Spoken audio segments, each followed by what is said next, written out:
Hey guys, so Hatfield McCoy Museum Adventures just posted a phone interview with Chris Proudfoot from last year. I just finished watching the video, I took my notes, I'm going to recap what Chris said, and I'm also going to play some clips that I found really telling. So Chris Proudfoot did start by saying that he and Katie were not ever boots on the ground. They were not out physically searching for Sebastian, not because they did not want to, but because law enforcement told them not to. He said that law enforcement told all three parents this. He actually said that he was unsure why Seth was doing what he was doing, meaning why Seth was out there physically searching for Sebastian even though he was told not to.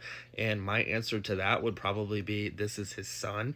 He wants to find his son, right? And most people are going to just continue looking for their kid, whether law enforcement tells them not to or to. Chris also explains why he called the sheriff's office and not 911. He said that he knew that he would get connected to a dispatch officer right away if he called the sheriff's office over 911, and he believed that they would have responded quicker. He says that despite what people are saying online, he and Katie have nothing to hide and that they just don't want to be a part of the circus. That's why they've pulled back a lot when it comes to speaking out about Sebastian. He said that there were multiple dogs across all over the country, all different units that were brought in to sniff out Sebastian's scent, and out of all of those dogs that were brought in, only 3 led to the retention pond. He said that the path was from their house down the side of their house to the left, then back up to the front of their house, then jolts back left to the neighbor's house, down to Kellen, back to the top of the hill. The dogs turn right, goes into the next subdivision over, and then goes to the retention pond. Out of those 3 dogs that went this path, 1 dog jumps into the retention pond. Chris did say that there were 5 RSOs in the area and that law enforcement identified all 5 of them, investigated them, spoke with them, and none of them were said to have anything to do with Sebastian's disappearance. Chris said that there were 400 cameras around the schools, the middle school, the elementary school, and the high school, both inside and out, and all of those cameras were checked from the night and times in question, and none of those cameras captured Sebastian. We heard him say again that all of Sebastian's shoes were accounted for in the home. All of Chris's shoes have been accounted for, as well as all of Katie's shoes. That is what Chris said. Chris said that despite what the public is saying, he and Katie have been working with their PI doing grid type searches. They've been focusing on one area using technology and then moving on to another once that area was cleared. Chris said that there are 2 reasonable things that could have happened the night that Sebastian disappeared. The first was that Sebastian got up, walked out of the house, and walked into the woods, and they just can't find him. He's deceased. And the second scenario that Katie and Chris Proudfoot think could have happened to Sebastian that night was that Sebastian walked out of the house, planned or lured.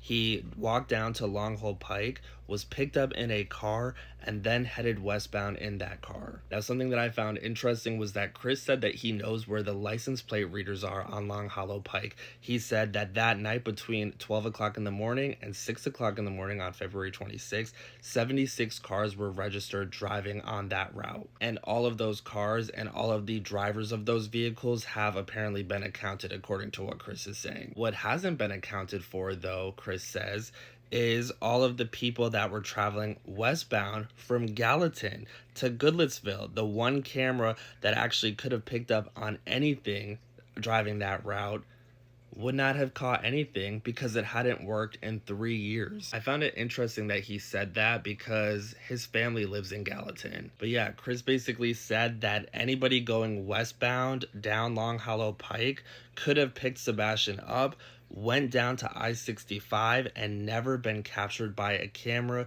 and nobody would have ever known. What are your guys' thoughts on that? Chris ultimately said that there are going to be 2 outcomes here. Either Sebastian is going to be found deceased in the woods nearby, or he is going to be found alive, and he is going to need a lot of mental health help in order to recover from what he's gone through while he was away. So what do you guys think of this? Do you think that Chris Proudfoot could be saying something here? He didn't know that this audio was being recorded, and he definitely didn't know that this was going to be posted.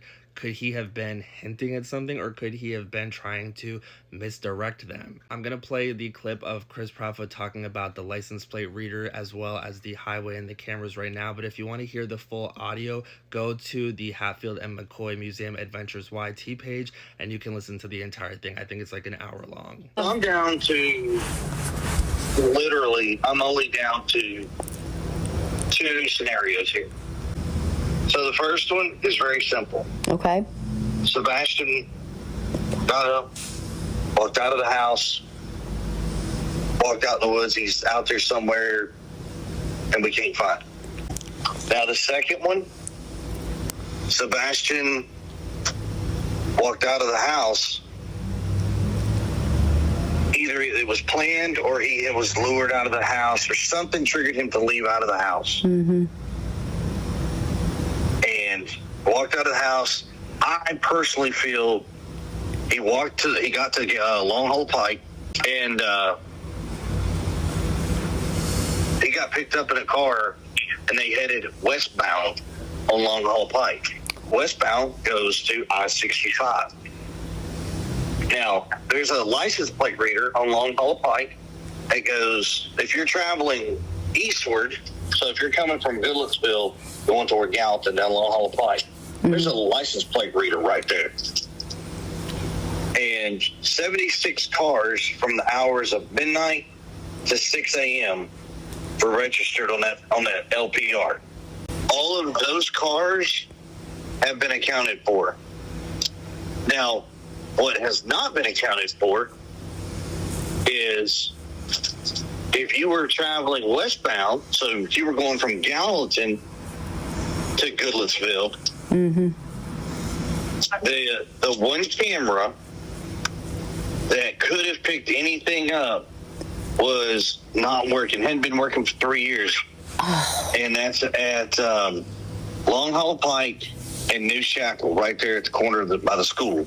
So anybody going, like I said, westbound down Long Hole Pike could have picked up Sebastian, Mm-hmm. picked him in a car, hauled butt down to I-65, and you'd have never known. Katie and I have had these conversations with law enforcement. Okay. And it's simple. There's the answers. When all this is said and done, there's only two answers that are going to come out of this. One, Sebastian is going to come home safe and sound, but he's going to have some, he's not going to feel. He's going to need a lot of mental psychologists. Sure. That's the word I look for. Sure. That's what he's going to need. Or two, Sebastian will be found dead in the woods.